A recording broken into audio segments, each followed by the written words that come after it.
En este material vamos a presentar uno de los también principales articuladores conceptuales que tiene esta escuela de psicoterapia. Esto es la perspectiva que se sostiene acerca del self. El self es un concepto que se ha trabajado desde diferentes perspectivas psicoterapéuticas y psicológicas. No obstante, la terapia gestáltica lo significa de un modo bastante original en relación a otras versiones que se encuentran en otras corrientes o en otras teorías. Habría que empezar diciendo que el self es entendido como una función. El self no es una instancia psíquica, el self no es una estructura, sino que el self es una función que se expresa en el proceso de contacto. Por ello, el self es una función relacional. Es el efecto de la relación entre el organismo que somos y el entorno significativo que nosotros habitamos. En esto reside la originalidad del concepto de self para esta escuela, porque también sirve para describir el funcionamiento espontáneo que tenemos los seres humanos cuando nos encontramos con las novedades que el ambiente nos presenta, nos ofrece. Por ello, el self es un proceso, es una función dinámica que se desarrolla en eso que llamamos, y que hemos trabajado en otros materiales, la frontera de contacto, es decir, ese espacio que divide y a la vez relaciona los elementos de la unidad funcional con que esta escuela entiende la experiencia humana, el organismo y el entorno o ambiente. En materiales anteriores describíamos el proceso de contacto como separado por fases, desde la perspectiva original de Peirce, Hefferlein y Goodman en 1951, pasando por la propuesta de Joseph Zinker en 1977. Veíamos los procesos que pueden distinguirse o las etapas dentro del proceso de contacto. Pues bien, el self entonces es quien protagoniza ese proceso, esa función de relación es la que protagoniza y articula las etapas o los periodos en los que puede dividirse didácticamente el proceso fluido que es el contacto con el ambiente. Justamente Peirce, Hefferlein y Goodman en el año 1951, en el libro Terapia Gestalt, libro fundacional de esta disciplina, definen al self como el sistema complejo de los contactos necesarios para los ajustes en un campo difícil. Una definición que es muy concentrada y a la vez muy densa, tiene mucha riqueza en su interior, ¿no? Porque da o plantea un montón de supuestos, ¿sí? En principio, de que la experiencia humana se desarrolla en un campo difícil donde hay que realizar ajustes para poder resolver las figuras que vamos formando, que conforman la cadena de esas experiencias, y el self es definido entonces como la totalidad de los contactos que se organizan para darle sentido a esa experiencia de intercambio fluido entre el organismo y el entorno significativo. Ahora bien, una vez presentado el concepto de self en términos generales, vamos a adentrarnos un poco más en él para poder ver que dentro de ese proceso que se da complejo, que es el self, existen lo que se llaman ciertas funciones del self. Las funciones del self no son otra cosa que ciertos grupos de experiencias que se producen en el proceso del contacto y como resultados de los procesos de contactos históricos que el organismo ha desarrollado con el entorno, y también son capacidades, formas en las que el self puede contactar con el entorno, es decir, son declinaciones de este proceso que hemos identificado como el self. La división entre las funciones del self fue presentada en el libro del año 1951 que citáramos anteriormente, y por ello los títulos, el nombre de cada una de las funciones, toma prestados ciertos términos de la perspectiva psicológica vigente de esa época, que era el psicoanálisis en Estados Unidos en la década del 50. De hecho, hemos visto ya el derrotero en formación de Peirce. Peirce era un antiguo psicoanalista. Paul Goodman era un intelectual que se había formado en psicoanálisis junto con todos los integrantes de ese movimiento fundacional de la terapia gestáltica. Entonces no es de extrañar que hayan tomado términos que eran del acervo psicoanalítico. El tema, y esto es lo que puede por ahí llevar a confusión, es que los conceptos que se toman, por lo menos los nombres de los conceptos que se toman prestados, difieren completamente, no tienen nada que ver la significación que se plantea para la función ello, por ejemplo, dentro de las funciones del self, que lo que era el ello freudiano. Lo mismo vale para la función yo. Lo mismo vale para el concepto de personalidad, tomado de las perspectivas psicológicas vigentes de la época.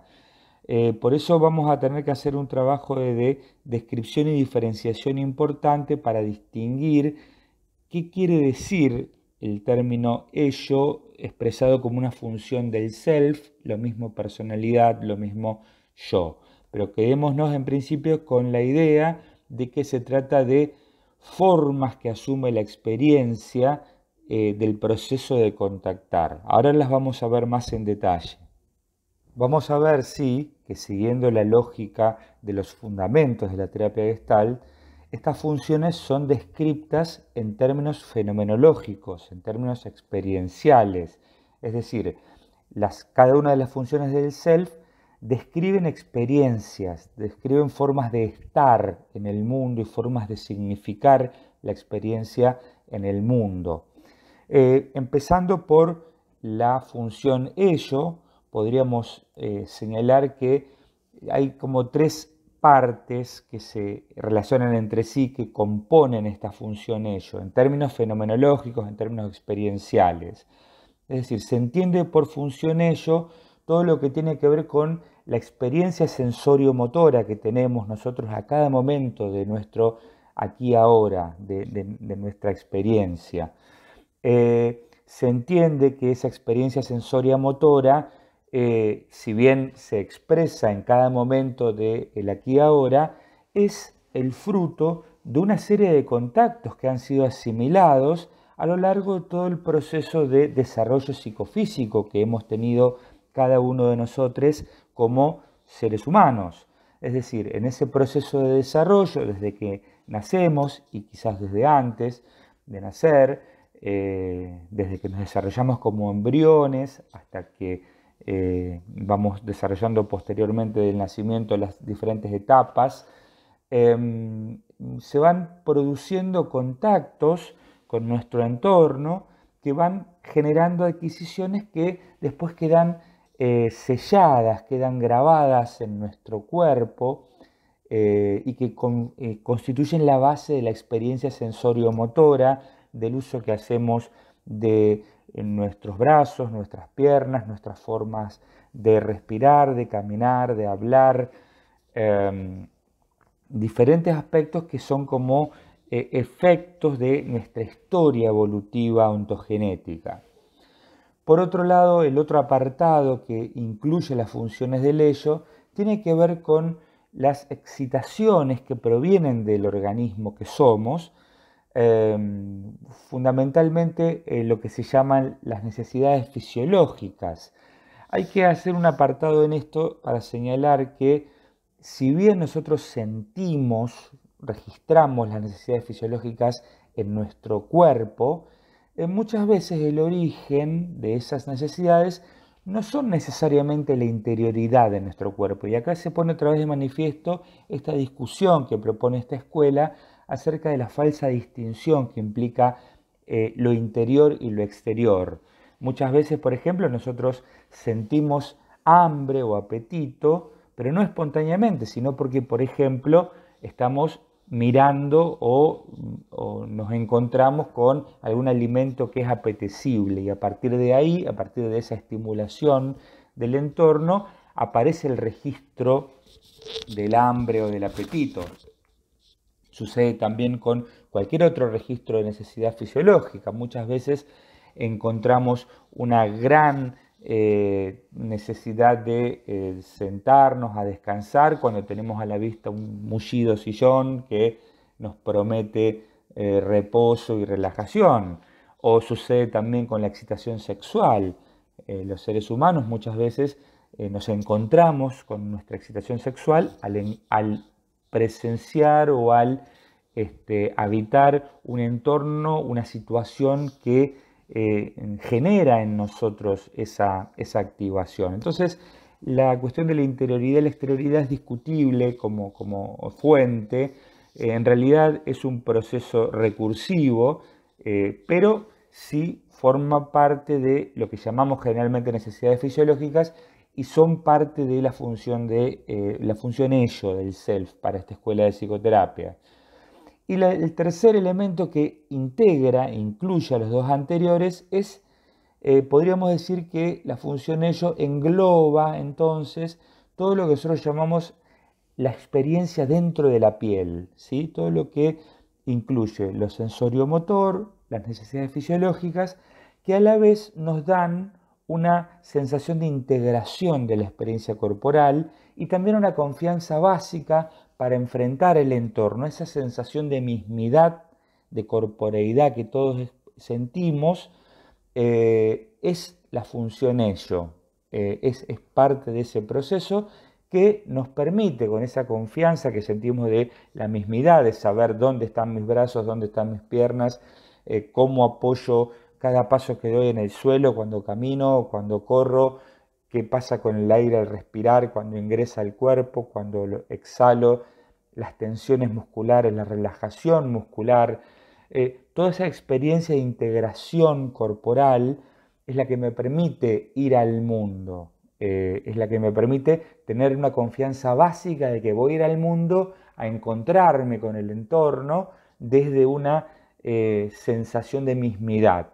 Y a veces esta sensación se hace evidente cuando la integración de la experiencia corporal no está bien lograda, ¿sí? Cuando aparecen los procesos patológicos que vamos a desarrollar más adelante, esa confianza para ir al mundo no aparece, entonces se producen problemas en el establecer contacto porque no se encuentra ese fundamento de integración psicomotriz, sensorial y de registro de necesidades fisiológicas para enfrentar el mundo. La siguiente función que consideraremos siempre en términos fenomenológicos y experienciales, como se describen desde esta perspectiva, es la llamada función personalidad. También en términos experienciales es sencillo identificarla. La función personalidad es lo que llamamos nuestra identidad narrativa, es decir, todo aquello que nosotros decimos cuando alguien nos pregunta quiénes somos, ¿sí? Todos los recursos o todos los aspectos o todas las carencias o falencias que nosotros describimos en términos lingüísticos, en términos verbales, que identifican nuestra o permiten construir una identificación de nuestra propia mismidad, de nuestra propia identidad. Por eso se ha definido a la función personalidad como la réplica verbal del self, que a la vez funciona como un marco de referencia para que nosotros tomemos ciertas actitudes frente a los determinados ambientes que enfrentamos, y esto nos permite también considerar qué recursos tenemos para afrontar determinadas situaciones y cuáles ponemos en juego y cuáles consideramos o creemos que no están a nuestro alcance. Porque, por ejemplo, si yo considero que soy tímido, voy a afrontar una determinada situación de exposición de manera diferente a otra persona que se considera a sí mismo suelto o arrojado o extrovertido. Entonces, mi identidad narrativa, la forma que yo entiendo de cómo soy, también determina y modula cómo yo participo en las situaciones del entorno, qué capacidades tengo para hacer contacto en ellas. También me va produciendo una modulación en cómo voy creando yo ciertos roles sociales, ¿sí? Cómo yo construyo vínculos, vínculos de amistad, vínculos amorosos, vínculos con mis familiares, vínculos laborales, vínculos académicos. Todo ese proceso de construcción vincular está moldeado, está modulado por mi identidad narrativa, por qué cosas yo creo que puedo hacer y qué cosas no, en qué cosas me siento cómodo y en qué cosas me resultan más difíciles o más extrañas o más ajenas en cuanto a los recursos para ir abordando las determinadas situaciones. Podemos decir hasta aquí entonces que tanto la función ello como la función personalidad, si bien como hemos visto, están presentes modulando cada momento de mi aquí y ahora, cada momento de la experiencia que yo tengo del mundo y de las situaciones que habito, son de alguna manera también el reservorio de experiencias pasadas. Y esto es un poco una respuesta a una pregunta que se hace habitualmente sobre este enfoque, sobre la terapia Gestalt, que enfatiza tanto el aquí y ahora.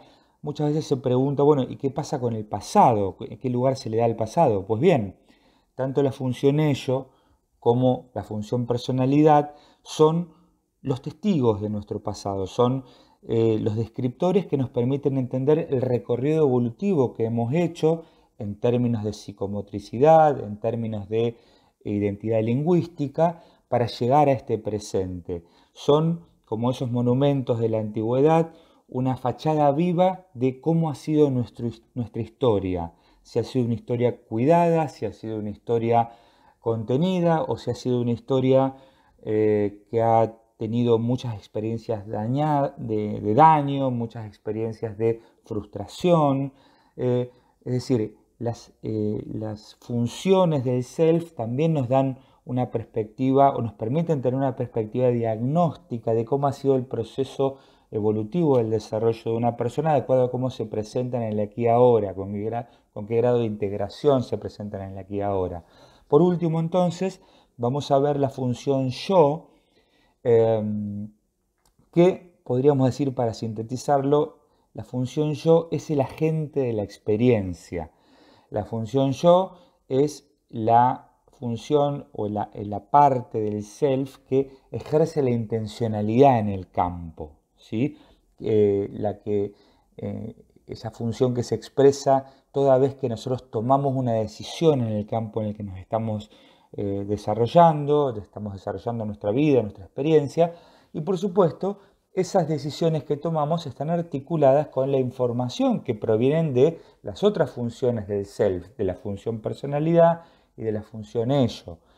Ahora, la función yo es la responsable de realizar el ajuste creativo, es la que se describe como la voluntad creativa que la persona sostiene autónomamente en un contexto determinado, en un campo difícil, dirían Peirce, Hefferlein y Goodman. Es el desempeño del poder que nosotros ejercemos cuando constituimos nuestras elecciones, cuando realizamos elecciones. Por eso se dice que la función yo es la que interviene principalmente en el ajuste creativo y es la función que permite identificarse y alienarse del entorno a la vez, es decir, identificarse con los aspectos deseables, nutritivos del entorno y alienarse, rechazar, separarse de aquellos aspectos situacionales que consideramos que no son nutritivos, que no son interesantes, que no responden a nuestras figuras o que pueden ser tóxicos, dañinos para nuestra experiencia. En definitiva, la función yo es la que articula esa intencionalidad en el campo, la que nos da la sensación de que estamos activos en el campo cuando decido tomar un objeto porque lo quiero utilizar, cuando decido caminar, cuando decido hablar y decir determinada cosa que quiero que sea pronunciada por mí en una reunión o en un encuentro con otras personas. Ahí es donde vemos el ejercicio de la función yo, de esa voluntad creativa de hacer algo con la novedad, algo con lo que la novedad de la situación me enfrenta, construir una creación, un ajuste que por supuesto esté con arreglo a mis necesidades abiertas, las figuras que yo quiero resolver, en esa situación.